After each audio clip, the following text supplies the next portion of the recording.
There's a quiet strength hidden in the moments we choose not to react. In a world that rewards outrage, impatience, and impulsivity, the ability to remain still, to feel without being ruled by feelings, has become a forgotten art. The Stoics taught us that we're not disturbed by events themselves, but by our judgments about them. And yet, how often do we hand over our peace to the noise of the world, to a careless word, to a fleeting discomfort? Today is an invitation to remember that freedom does not come from controlling life. It comes from controlling our response to life. This is not about suppressing emotions. It's about mastering the gap between what happens and what we choose to do next. In that gap lives your power. In that gap, you become unshakable. If this journey resonates with you, I invite you to like this episode, share it with someone who may need it, and join me as we rediscover the true strength hidden in the power of not reacting. Today, we'll explore 14 essential principles for emotional mastery, practical wisdom drawn from ancient Stoic philosophy. Applied to the challenges of modern life, let us begin. Every emotional reaction we have is a messenger. It comes carrying a story, not always about the present moment, but often about something much older. Something that left its imprint on us when we were too young, too unguarded to defend ourselves. To truly begin mastering your emotions, you must first become a careful student of yourself. Learning to read these emotional signals like ancient letters written across the landscape of your memory. Think about the last time you overreacted. Maybe someone criticized your idea, and before you even had time to think, anger surged in you like a tidal wave. Or perhaps someone ignored you, and the sting you felt was sharper than the situation seemed to deserve. In those moments, the present is only the surface. Underneath there is history. There are the childhood moments of not feeling heard, the betrayals that taught you to guard your pride, the fears you never spoke aloud. These are your emotional triggers, the unseen scripts that guide your reactions without asking your permission. The Stoics understood this intimately. Marcus Aurelius wrote, "If you are pained by any external thing, it is not this thing that disturbs you, but your judgment about it." And those judgments, where do they come from, if not from our deepest, most formative experiences? To gain control over our emotional lives, we must stop seeing our reactions as isolated accidents and start seeing them as the visible tips of invisible structures within us. This work begins with awareness, without judgment, without blame. Simply start observing yourself. When a strong emotion rises, pause. Ask yourself, what am I really reacting to? Is it just this situation or something more? Notice the patterns. Maybe criticism consistently wounds you more than it should. Maybe being left out or misunderstood taps into an old loneliness you thought you had outgrown. These are not signs of weakness. They are invitations to know yourself more deeply. Self-awareness is the bridge between being controlled by your emotions and commanding them. Imagine walking into a dark room filled with obstacles. Without light, you trip and fall at every step. But when you turn on the light, when you bring awareness to what's in the room, you move with purpose, with clarity. You no longer blame the darkness. You simply navigate it with wisdom. And here lies a subtle Stoic truth. It's not about eliminating all emotional triggers. It's about seeing them clearly so they no longer hold power over you. Epictetus taught that events themselves are neutral. It's our interpretations, our attachments, our old wounds that give them emotional weight. When you uncover the origin of your triggers, you take the first step toward neutrality, toward freedom. This journey will not happen in a single day. It is the daily practice of observation, reflection, and compassion toward yourself. Sometimes you will catch the trigger before it explodes. Sometimes you won't. That's part of the process. But each moment of awareness is a victory. Each insight is a brick laid in the foundation of your emotional resilience. Ask yourself often, where did this reaction begin? Is it really about now, or am I carrying an old story into this moment? Over time, you will find that the emotional waves that once knocked you over begin to lose their force. You will stand steadier, not because life is easier, but because you are stronger. Understanding your emotional triggers is not about becoming emotionless. It is about becoming free. Free to feel without being ruled, free to respond without being trapped, free to live without carrying the invisible burdens of a past you no longer owe anything to. This is the quiet revolution within you. The first step on the path to unshakable peace. Before the mind even has time to shape a thought, the body has already spoken. Long before you tell yourself, I'm angry or I'm anxious, your body is whispering the news. A quickened heartbeat, a sudden tightness in the chest, a tension building in the shoulders, a shallow breath you didn't even realize you were holding. The body is the earliest messenger of emotion.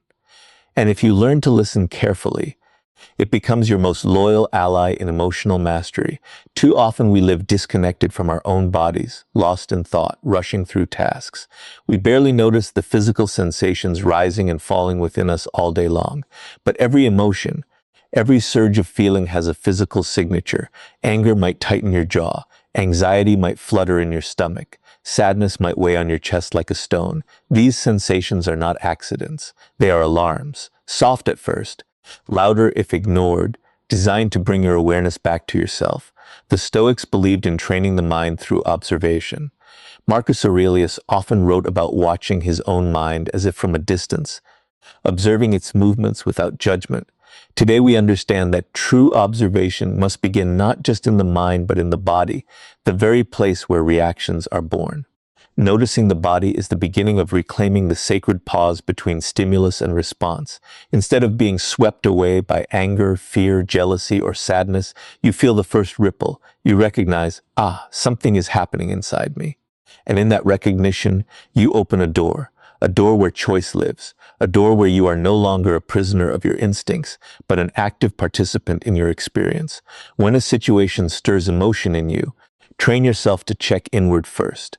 Instead of firing off a defensive remark, breathe into the tension you feel.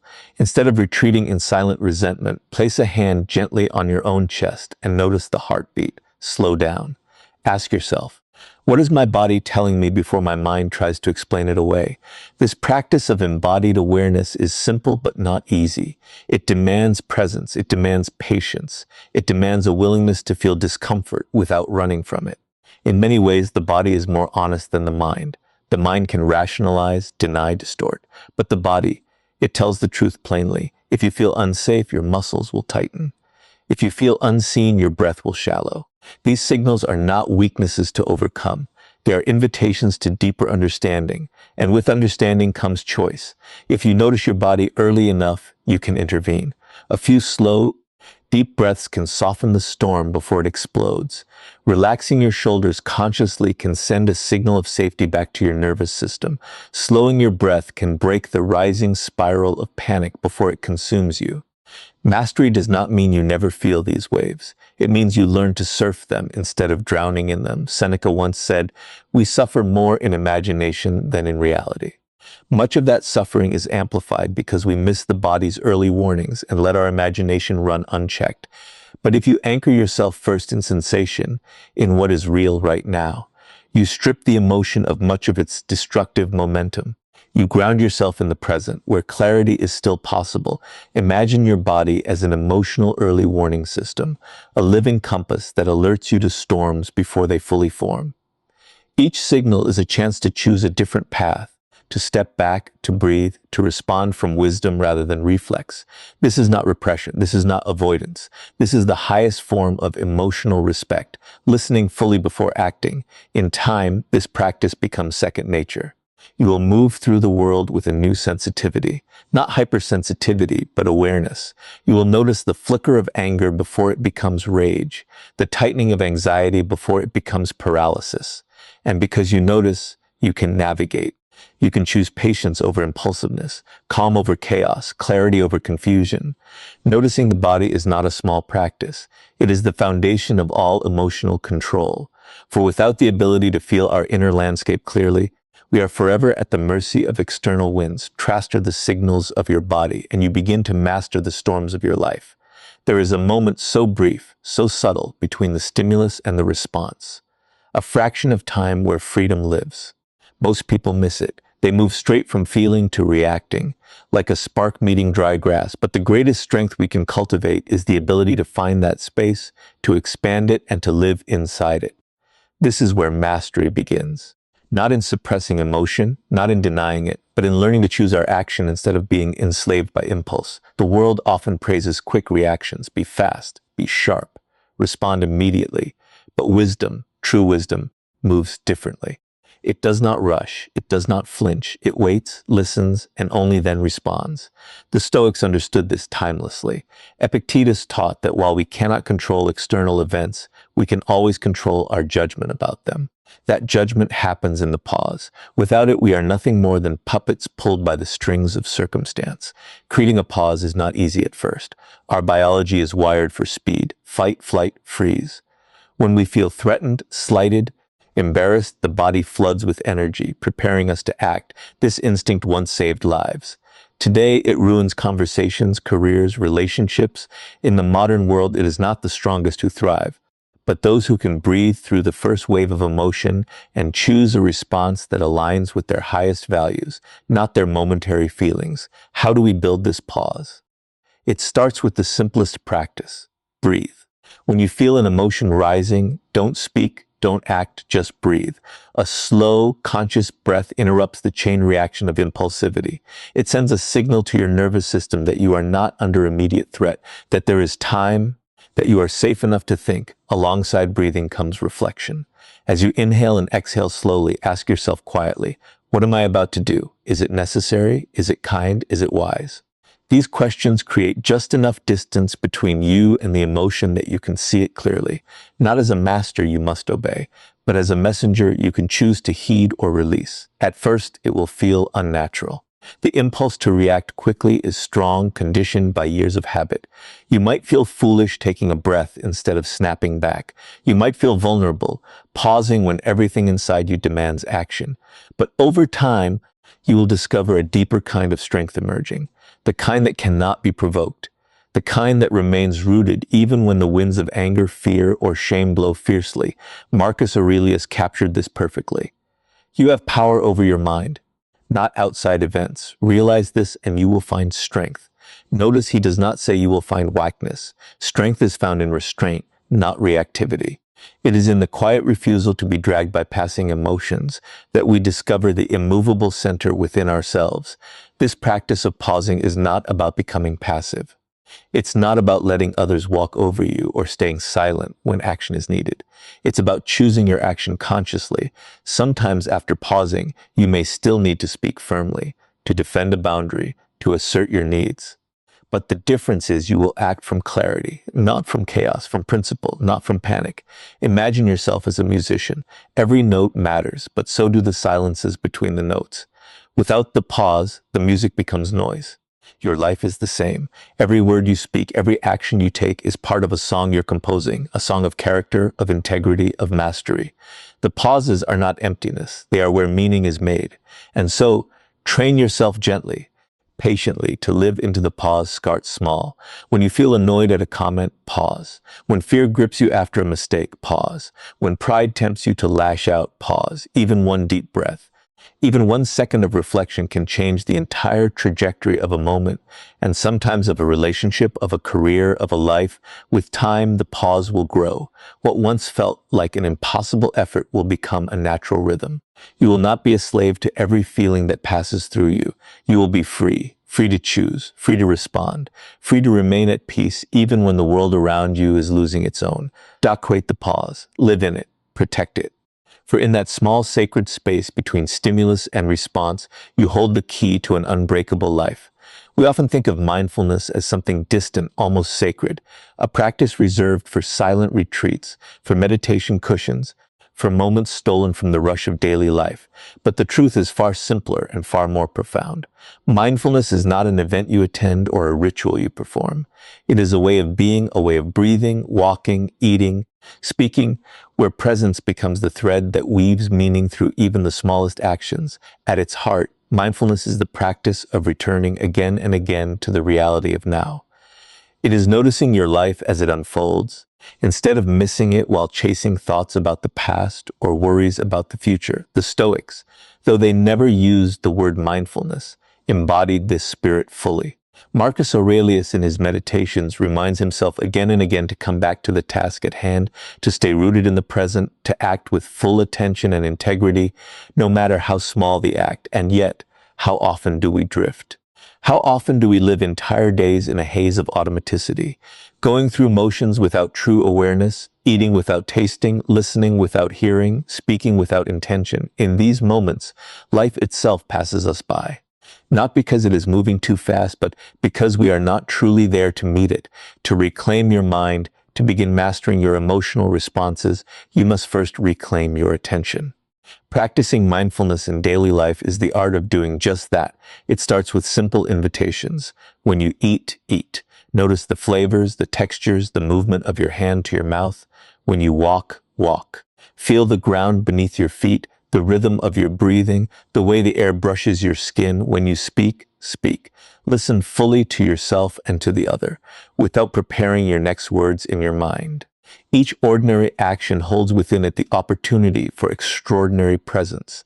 The power of mindfulness is not merely in calming the mind, though that happens too, but in sharpening perception, in allowing you to notice the rising flicker of anger before it becomes a fire, to catch the subtle beginning of impatience, of sadness, of pride, before they carry you into actions you might regret. Mindfulness is the slow strengthening of your internal observer, the wise part of you that can step back, see clearly, and choose consciously.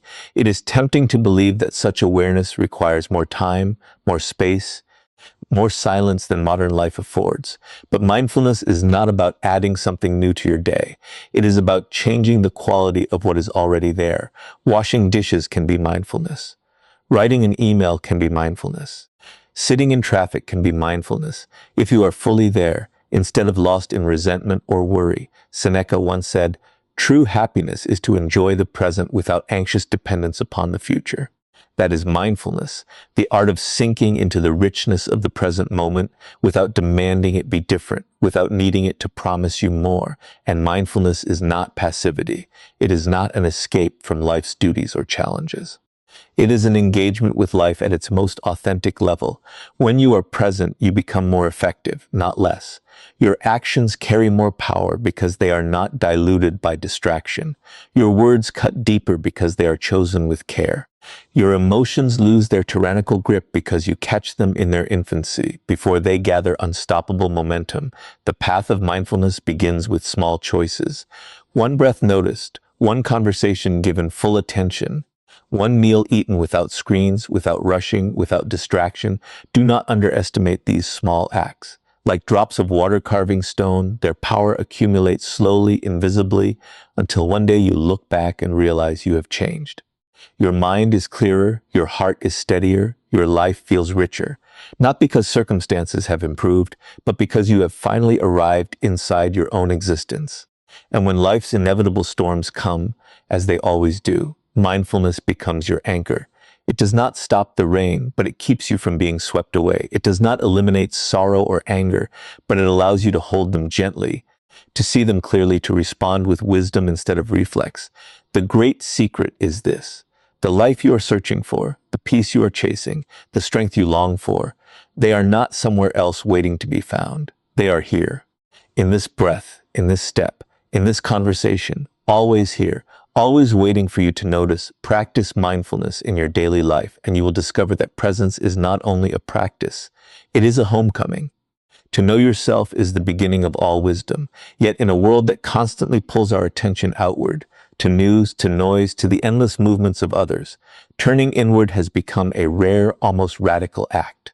Self-awareness is not merely noticing what you do. It is understanding why you do it. It is the art of holding a mirror to your own mind without distortion, without defense, without fear. Most people live in reaction to themselves, not in relationship with themselves. They move through the world dragged by moods they do not understand, by desires they cannot explain, by fears they refuse to name. In the absence of self-awareness, emotions do not serve us, they rule us. But when you cultivate deep self-awareness, you begin to see every thought, every feeling, every reaction, not as a random event, but as a thread woven into the fabric of your inner world. The Stoics urged constant introspection. Marcus Aurelius wrote to himself, "When you arise in the morning, think of what a precious privilege it is to be alive, to breathe, to think, to enjoy, to love." But he also spent countless pages questioning his own motives, checking his own impulses. Observing his own judgments, this was not self-criticism, it was self-clarity. Without clarity, freedom is impossible. Cultivating deep self-awareness begins with a simple practice: observation without judgment. Notice your thoughts as they pass through your mind. Watch your emotional waves as they rise and fall. When you feel anger, pause and observe it. What sparked it? What story am I telling myself about this? When you feel sadness, sit with it. Where in my body do I feel it? What memory or expectation is feeding it? This is not about fixing your emotions. It is about understanding them, like an astronomer studying the stars with curiosity, not condemnation. Journaling becomes a powerful companion on this path. Not the polished journaling of perfect sentences and profound insights, but the raw, honest act of putting your inner landscape onto paper. Write your fears, write your frustrations, write your dreams and your doubts, see them outside of yourself. And in doing so, loosen their invisible hold. A thought written down is a thought made visible, and what is visible can be understood. What is understood can be transformed. Self-awareness also requires a willingness to see uncomfortable truths. It is easy to notice when we are wronged by others, harder to notice when we cling to victimhood, easy to spot injustice done to us, harder to admit when pride blinds us. But deep self-awareness means facing even the parts of ourselves we would rather avoid, not with harshness, not with shame, but with a quiet, courageous honesty that says, this too is part of me, and because I see it, I am no longer bound by it. Seneca taught that no man is more unhappy than he who never faces adversity, for he is not permitted to prove himself. In the same spirit, no one is more lost than the person who never looks within. Without facing the truth of your own mind, you are tossed like a ship without a rudder, at the mercy of every storm. But when you know yourself, your strengths, your weaknesses, your tendencies, your triggers, you can steer your life with intention. Self-awareness is not a destination. It is a daily practice, a lifelong conversation with yourself. Some days you will feel clear and strong, understanding your emotions as they rise. Other days you will stumble, act out old patterns, miss the signs. That too is part of the journey. What matters is not perfection, but persistence. Each moment of honest observation, no matter how small, strengthens your capacity to live with intention rather than reaction. In cultivating self-awareness, you also cultivate compassion, first for yourself and then for others. You begin to see that everyone carries their own hidden struggles, their own invisible wars. You become less quick to judge, more quick to understand. And this understanding quietly transforms the way you move through the world. There is a serenity that comes from knowing yourself, a steadiness that no external chaos can easily shake. When you truly see yourself, your light and your shadow, you can no longer be manipulated by praise or destroyed by criticism.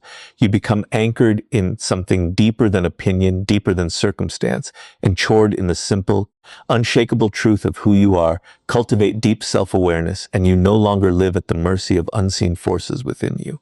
You become the quiet master of your own mind, not by force, but by the patient, courageous act of seeing. You cannot master what you refuse to name. Emotions are like waves. They rise, they peak, they crash. And if you do not know what wave you are riding, you're far more likely to be dragged by it into actions you later regret.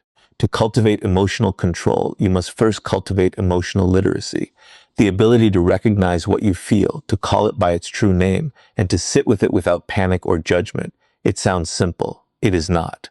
Many of us were never taught to name our emotions. We were taught to label anger as wrong, sadness as weakness, fear as failure. We were taught to suppress what was uncomfortable, to dismiss what was inconvenient. But suppression is not control.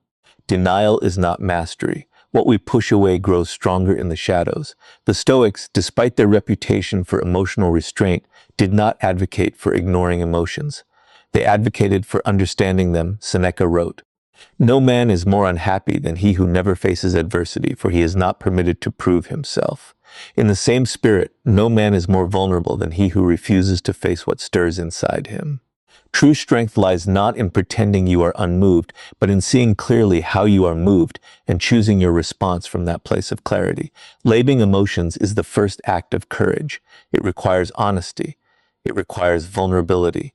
It requires you to say without flinching, this is anger, this is fear, this is grief, this is envy. You do not have to act on it. You do not have to be consumed by it. You simply have to see it. The act of naming an emotion shifts you from being inside the storm to observing the storm. Instead of being overwhelmed by a vague, powerful force, you can step back and say, I am experiencing frustration right now. This small shift from identification to observation is profound. You are not the emotion, you are the one witnessing it, and witnessing creates space. Space to choose, space to breathe, space to respond with wisdom rather than impulse. Once you have labeled the emotion, the second step is acceptance. Acceptance does not mean resignation. It does not mean you approve of every feeling or that you surrender to being ruled by them. It means acknowledging that what is present, that denying the existence of anger or fear does not erase it. It only gives it more hidden power. Acceptance allows you to work with reality rather than against it, and the reality is, being human means feeling a vast, messy, complicated range of emotions. No one is immune, not the wise, not the disciplined, not the strong. The difference lies not in the absence of emotion, but in the ability to meet it without being shattered by it. Think of emotions like weather patterns. Some days are sunny, some days are storms. You do not stand outside and scream at the rain, demanding it stop. You accept that it is raining, and you act accordingly, seeking shelter, moving carefully, waiting for the clouds to pass. Emotions are the same. Acceptance allows you to navigate emotional storms with steadiness and grace. Marcus Aurelius often reflected on the nature of life's difficulties, not as injustices, but as facts. You have power over your mind, not outside events, he wrote. To apply this to emotion is to realize, I may not control what I initially feel, but I control what I do with it. And that control begins the moment I recognize and accept what has arisen within me. There is humility in this process. Humility to admit that we are not always rational, not always composed, not always noble. Humility to admit that we are moved by fear, anger, desire, sadness, sometimes all within the same hour. But there is also great dignity in this, because when you accept your emotions without judgment, you reclaim your agency. You are no longer a puppet of denied feelings. You are a conscious participant in your own inner life. Practice labeling your emotions gently. You do not need to dissect them endlessly. A simple acknowledgement is enough. This is anger. This is loneliness. This is hope. Practice accepting them with kindness as you would greet an old friend at the door, not necessarily inviting them to stay forever, but acknowledging their presence with respect. And remember, emotions are temporary visitors. They come and go. They pass through like seasons. Your task is not to freeze them or to fight them. Your task is to recognize them, accept them, and let them move through you without becoming them. In the end, emotional mastery is not about feeling less. It is about feeling wisely. It is about being deeply alive to your inner world without being ruled by it. It is about knowing I can feel anger without lashing out. I can feel fear without shrinking. I can feel sadness without drowning. Accept, breathe, choose. That is the quiet, unglamorous, yet powerful path to freedom. The stories we tell ourselves shape the lives we live. Often suffering does not come from what happens to us, but from the meaning we assign to it. An insult becomes a declaration of our worthlessness. A failure becomes a prophecy of future defeat. A single moment of rejection becomes, in our minds, an entire lifetime of inadequacy. This is the silent, relentless work of unexamined negative thoughts, and it is one of the greatest causes of emotional suffering. The Stoics saw this clearly. They taught that events themselves are neutral. It is our judgments that give them color, weight, and emotional charge. As Epictetus said, it's not what happens to you, but how you react to it that matters. And reaction begins in thought. Before there is anger, fear, despair, there is an interpretation, often so automatic we do not even notice it. To reframe negative thoughts is not to deny pain or pretend that everything is fine. It is to see the event clearly, strip away the layers of catastrophic storytelling, and choose a more empowering perspective. It is the discipline of challenging the first thought, the automatic thought, and asking, is this the only way to see this? Is this even true? Imagine a friend cancels plans with you. The unexamined mind leaps immediately. They don't care about me. I'm not important. I'm always left out. But another perspective exists. Maybe they had an emergency. Maybe they're overwhelmed. Maybe this has nothing to do with my value at all. In reframing, you create choice.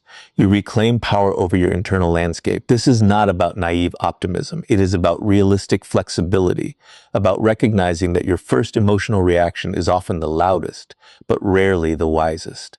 It is about training your mind to question its own impulses, to hold its own narratives up to the light. Start with noticing. When you catch yourself spiraling into negativity, pause. Name the thought clearly. I'm thinking I'm not good enough because I made a mistake. I'm thinking this failure defines me. Naming it weakens its invisible hold. Thoughts thrive in the dark. They lose their grip when exposed, then challenge it. Is it objectively true that one mistake defines your worth, that one failure predicts your future, that one rejection determines your entire identity? The Stoics would smile gently here.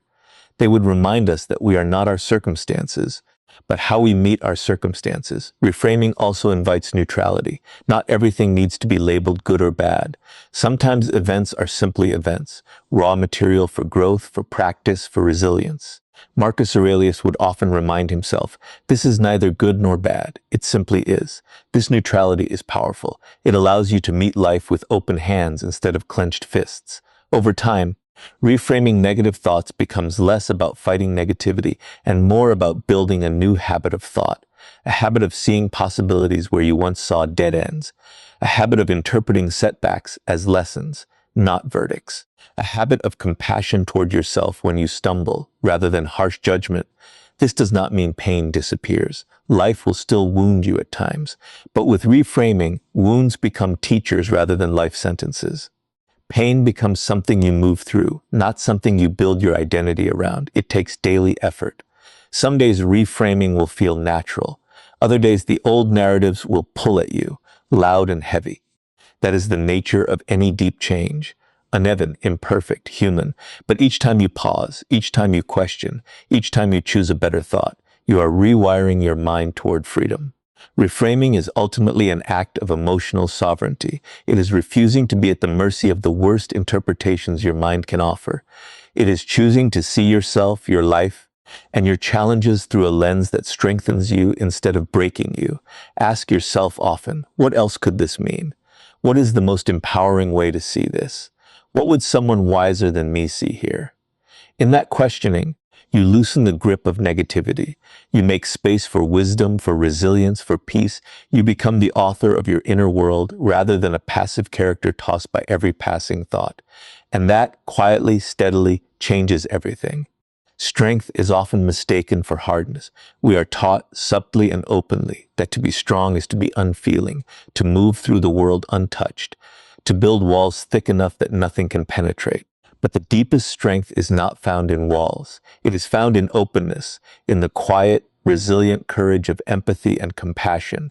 Empathy is the ability to step outside yourself for a moment and see the world through another's eyes. Compassion is the choice to meet that understanding with kindness. And though they seem directed outward, they begin always within.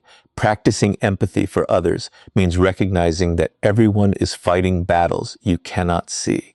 The anger of a stranger, the coldness of a friend, the betrayal of a loved one, these are rarely pure expressions of malice. More often, they are symptoms of wounds, fears, unmet needs. The Stoics urged us not to be quick to anger, not because injustice does not exist, but because anger clouds judgment. Marcus Aurelius reminded himself, whenever you're about to find fault with someone, ask yourself, what fault of mine most nearly resembles the one I'm about to criticize? In seeing the humanity of others, you do not excuse all actions. You do not surrender your boundaries, but you soften the sharpness of judgment that poisons your own peace. You learn to say, this person's action hurt me, but it was born from their own struggle. This comment wounded me, but it speaks more to their pain than my worth. Empathy is not about absorbing the emotions of others. It is about understanding them enough that you do not let them control you. It is about seeing anger without meeting it with anger, seeing fear without responding with fear. It is about holding your own center steady and strong in a world that often spins in chaos. And what of compassion for yourself? In many ways, this is even harder. We are often our own harshest critics, our own most ruthless judges. We forgive others for mistakes we would never allow in ourselves. We offer kindness to friends while condemning ourselves for the same stumbles. Practicing self-compassion means daring to see yourself with the same understanding you extend to others. It means acknowledging your imperfections without letting them define you. It means recognizing that growth is messy, that mistakes are inevitable, that you are at every moment a work in progress, and that this does not diminish your worth. Seneca wrote, "No man becomes great all at once. Growth is a process. Mastery is a journey. And on this journey, there will be days when you lose your temper, when you act from fear, when you fail to live up to your own ideals." Compassion means meeting these moments not with self-loathing, but with curiosity, asking, what can I learn here? How can I move forward a little wiser, a little stronger? Self-compassion is not an excuse to avoid responsibility. True compassion is rooted in accountability. It says, I made a mistake and I own it, but I do not define myself by it. I will learn, I will continue. This mindset transforms failure from a dead end into a doorway. The practice of empathy and compassion for others and for yourself creates a mind that is both sharp and soft. Sharp enough to see clearly, soft enough to respond wisely. It prevents bitterness from taking root. It keeps the heart supple even when the world gives you every reason to harden it.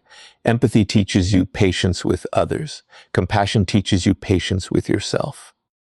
Together, they build a life of emotional maturity, where strength is measured not by how fiercely you can fight, but by how gracefully you can endure, understand, and keep moving forward. Every day offers opportunities to practice. A colleague snaps at you. A stranger cuts you off in traffic. A friend disappoints you. Your own mind berates you for a forgotten task. In each moment, you can choose, react blindly or respond compassionately, harden or stay open, drown in judgment or rise in understanding. The choice is not always easy, but it is always yours.